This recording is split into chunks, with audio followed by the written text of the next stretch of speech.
2026 সালের ঈদ উল আজহার আনন্দ বাংলাদেশের শতাধিক পরিবারের জন্য নিয়ে এলো চিরদিনের কান্না। ঢাকা-টাঙ্গাইল মহাসড়ক। নওগাঁর একদল হকার কম খরচে বাড়ি ফিরবেন বলে উঠেছিলেন রড বোঝাই এক ট্রাকে, কিন্তু যমুনা সেতুর ঠিক আগে ট্রাকটি উল্টে যায়, লোহার নিচে চাপা পড়ে প্রাণ হারান ব্যক্তি।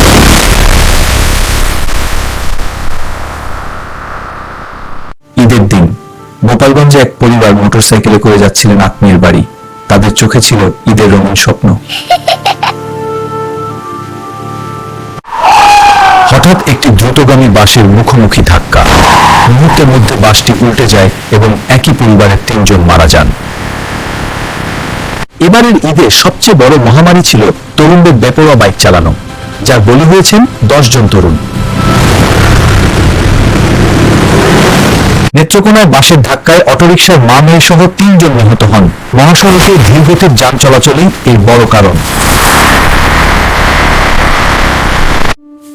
যে হাতগুলোতে ঈদের নতুন মেহেদির রং এখনো শুকায়নি, সেই হাতগুলোই আজ ঢাকা পড়ে গেছে সাদা কাফনে। সময়ের চেয়ে জীবনের মূল্য অনেক বেশি। আপনার একটু অসতর্কতা যেন আপনার পরিবারের ঈদকে আজীবনের কান্নায় রূপ না দেয়।